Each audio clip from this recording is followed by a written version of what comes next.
Welcome back to France 24. We are live from Paris. The headlines this hour. France scraps a planned fuel tax hike a day after the government said it would delay the measure. The Élysée Palace, however, rules out reintroducing a wealth tax, a move Yellow Vest protesters had demanded. Divisions remain in the British Parliament ahead of a crucial Brexit vote next week. Prime Minister Theresa May fails to get members of her own Conservative Party to get in line on day 2 of the debate. And George H.W. Bush remembered fondly at a funeral service attended by the current and former US presidents, as well as heads of state from around the world.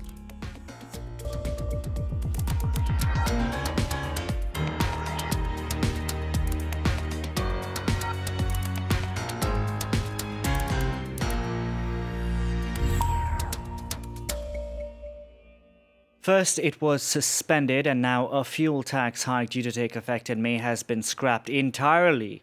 The decision from the French president's office comes following 3 consecutive weekends of protest.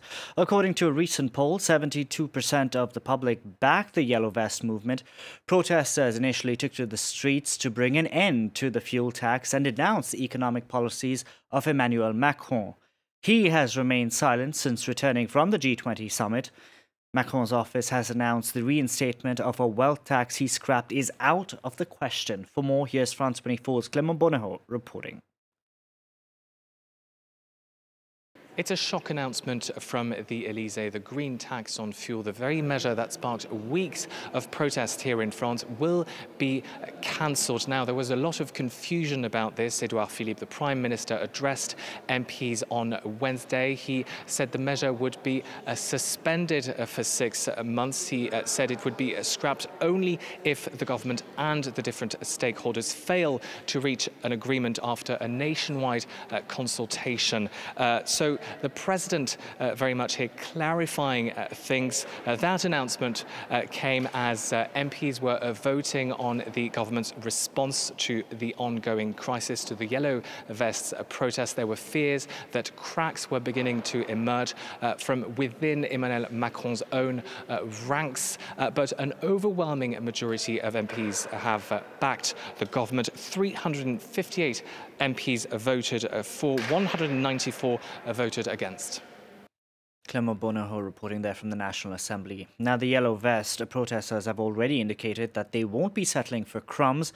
Many are set to take to the streets once again this coming weekend, even though the government has warned violence will not be tolerated. Solange Mougin reports. On social media, the calls for another demonstration this coming Saturday are multiplying. The Yellow Vest movement is at a crossroads. After last Saturday's violent clashes and the government's response of suspending an energy tax hike, the participants of the 3-week-long movement are wondering, should they take their vests off or continue? For many, the answer is obvious. Of course we're not leaving. Without violence, of course. Always without violence. But we have to push forward and not let go. The government will be closely watching how many protesters travel to the capital Saturday. They've asked for the more moderate activists to stay out of Paris. I'm calling for the more reasonable protesters, those that do not support the violence, to disassociate with the extremists and not protest in Paris. Already, as a precaution, the city has asked for previously planned gatherings to be postponed. Major football matches have been pushed, as has a techno concert inside a Paris monument and a holiday adopt-a-pet drive. The organizers of a climate march, one that is expected to gather thousands, have decided, though, to maintain their rally because of the urgency to fight climate change and have their voices heard during the climate conference in Poland. The Interior Minister has also called on the police to refine their tactics to keep any violence from reoccurring. They've met with police union leaders and said new methods need to be put in place, ones where officers can be more mobile, strategic, and on the offensive. In other news, Theresa May had another grueling day on her hands during day 2 of a Brexit debate before lawmakers get set to vote on her draft agreement next week. The Prime Minister has failed to get MPs from her own Conservative Party to back her position. Earlier today, the government released legal advice it had received from the Attorney General on Brexit. This after the Conservative Party was found in contempt of Parliament. Claire Rush reports. Another blow for Theresa May. On Wednesday, the UK Prime Minister was forced to publish legal advice from Attorney General Geoffrey Cox. In a 6-page document, Cox warns of the legal risk posed by the backstop provision, a temporary measure aiming to keep the Irish border open by giving Northern Ireland a different economic status from mainland Britain. According to Cox, despite statements in the protocol that it is not intended to be permanent, in international law, the protocol would endure indefinitely until a superseding agreement took its place. Cox's advice has incensed the DUP, Northern Ireland's Democratic Unionist Party. In a statement, it described the backstop as unacceptable and called for its defeat and for arrangements to be renegotiated. Labour have also criticised May. This is a document that clearly could have been disclosed on a voluntary basis days ago and should have been, because there's stark warnings in here about the weaknesses of the government's case. May has sought to reassure backstop critics. The future relationship will deal with this, but people need to know it is beyond a political assertion that there is that commitment there to the people of Northern Ireland to ensure that we have no hard border. The reactions came one day after legislators found the government in contempt of Parliament over its refusal to publish the legal advice. A gloomy forecast for May, who has until next week to convince MPs to back her deal before the House of Commons vote. Hundreds of people lined the streets of the U.S. Capitol to pay their respects to former U.S. President George H.W. Bush. The 41st U.S. president died last week in his home state of Texas at the age of 94. Foreign heads of state, including the German Chancellor Angela Merkel, were present, as well as former U.S. presidents and President Donald Trump. Now, his son, George W. Bush, delivered a very personal eulogy, telling the world his father was a diplomat of unmatched skill and a gentleman who executed the office of president with dignity and honor.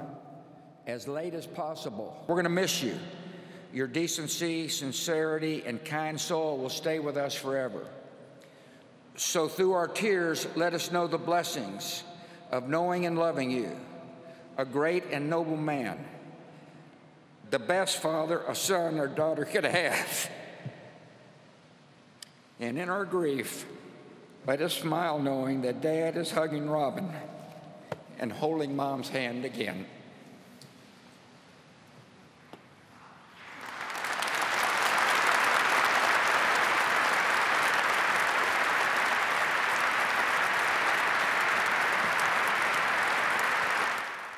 Earlier, I spoke to Charles Kolb, advisor to President Bush Sr. on foreign policy, and asked him how he was such a consequential president, even though he only served one term.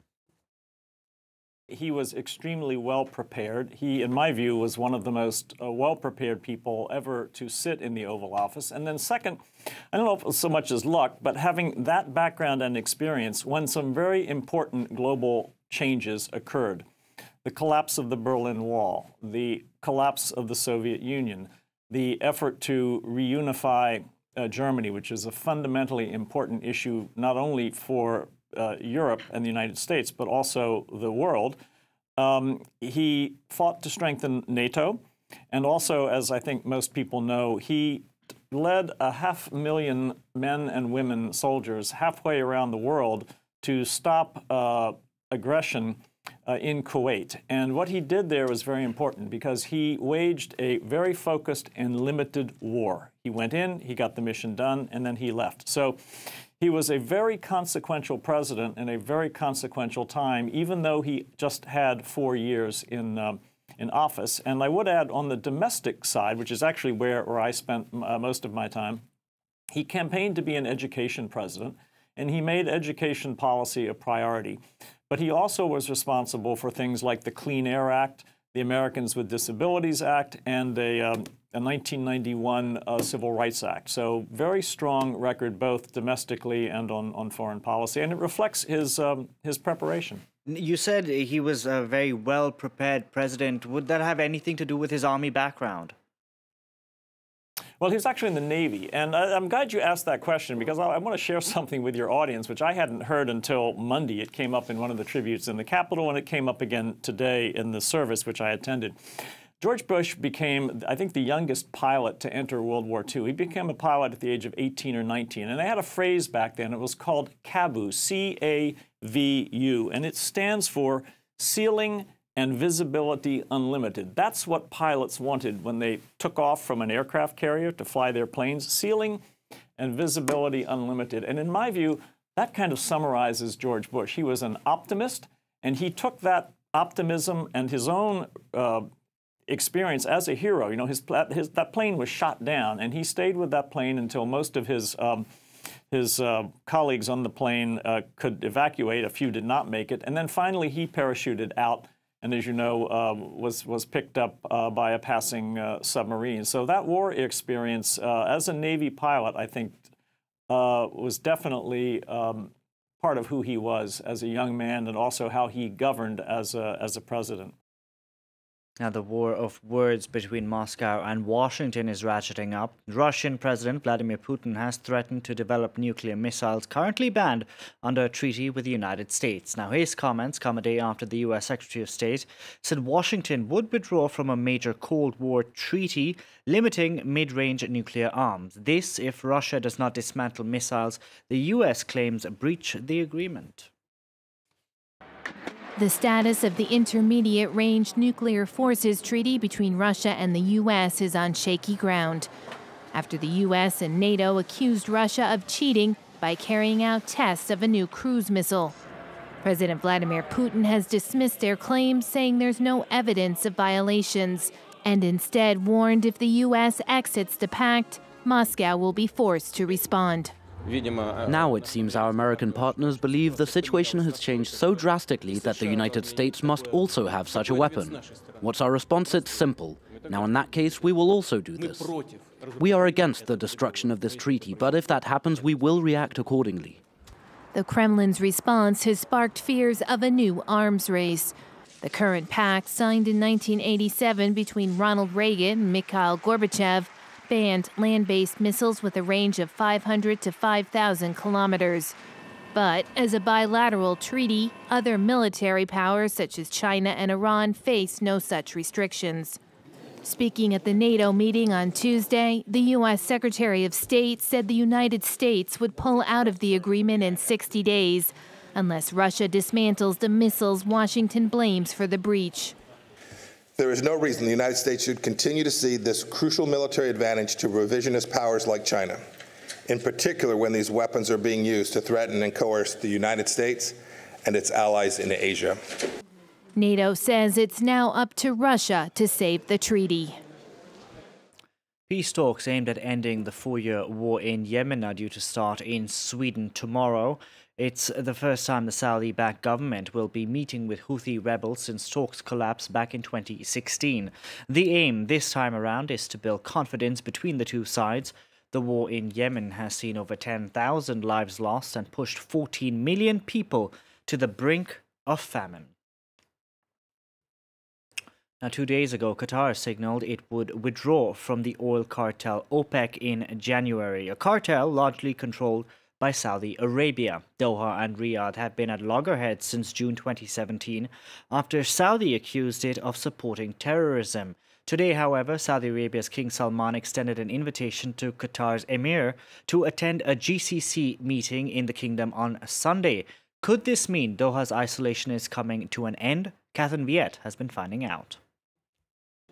A possible easing of tensions between Qatar and Saudi Arabia as the Qatari news agency announced on Twitter that King Salman had sent an invitation to the emir, Sheikh Tamim bin Hamad Al Thani, to attend the next Gulf Arab Summit in Riyadh. Taking place on Sunday, the meeting brings together members of the Gulf Cooperation Council, Saudi Arabia, Bahrain, the United Arab Emirates, Kuwait, and Oman. While Qatar is also officially a member, since June 2017, its links to the council have been strained after Saudi Arabia pushed the UAE and Bahrain to boycott the country. Egypt, too, has suspended all relations with Qatar. Doha-based news channel Al Jazeera has also been banned in these countries. Riyadh's main complaint, that Qatar supports terrorism by having a relationship with the Muslim Brotherhood, and that Doha is too close to the kingdom's regional rival, Iran. allegations that Qatar has denied. Diplomatic, trade and transport sanctions, as well as land, sea and air blockades imposed by the 4 Arab states, has had little influence in curbing Qatar's policies. The bitter dispute has dragged on for 18 months. Just this week, Qatar announced it's leaving the OPEC organization. The official reason, to focus on its gas industry, but the move's been seen as a snub to Riyadh. The kingdom, too, is feeling international pressure over the death of journalist Jamal Khashoggi, an assassination in which the Crown Prince Mohammed bin Salman has been implicated. The Emir of Qatar has yet to respond to the invitation.